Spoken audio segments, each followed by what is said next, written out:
Supreme कोर्टात मासिक पाळीसाठी याचिका, महिलांसाठी महत्वाची बातमी समोर येते। सुप्रीम कोर्टाने आज मासिक पाळी दरम्यान महिला कामगार आणि विद्यार्थ्यांसाठी पेड रजेबाबतच्या सर्व देशातील धोरणाची मांग याचिका नाकारण्याचा निर्णय घेतलाय। जनहित याचिका करण्यात आली होती, ज्यामध्ये मासिक पाळी दरम्यान स्पेशल रजेच्या तरतुदी लागू करण्याची ही मागणी करण्यात आली होती, मात्र सर्वोच्च न्यायालयाने ती नाकारलेली आहे। सुप्रीम कोर्टाने याचिकेवर सुनावणी करताना म्हटलंय की पेड मेन्स्ट्रुअल रजा अनिवार्य करून कायद्याद्वारे लागू केल्यास नोकरी बाजारात महिलांचं करिअर बाधित होऊ शकतं आणि नियोक्ते महिला कर्मचाऱ्यांना नोकरी देण्यासाठी मागे हटू शकतात।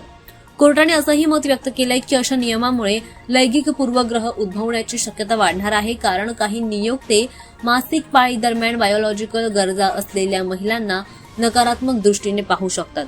न्यायालयाने म्हटलंय की स्वेच्छेने काही संस्थांमध्ये किंवा कंपन्यांमध्ये मासिक पाळीसाठी विश्रांती देणं उत्तम आहे आणि काही राज्यांमध्ये सुद्धा तसं पाहायला मिळतंय व तसा उपाय पाहायला मिळतोय। मात्र सर्वत्रच अनिवार्य पॉलिसी लागू करण्याबाबत निर्णायक धोरण बनवण्याआधी संबंधित हितधारकांशी चर्चा करण्याची आवश्यकता आता व्यक्त केली जाते। या निर्णयामुळे आता देशभरातील कामगार संघटना, महिलांचे अधिकार चळवळी आणि नोकरी संदर्भातील संस्था चर्चेत आहेत आणि पुढील पायऱ्या काय असतील यावर सुद्धा सगळ्यांचं लक्ष लागलंय। दरम्यान आता अशा प्रकारच्या सुट्ट्या देण्याबाबत आता चर्चा सुरू आहे। नेमकं यावर काय निर्णय घेतला जाणार याबद्दल सगळ्यांचंच यावर लक्ष लागल्याचं पाहायला मिळतं।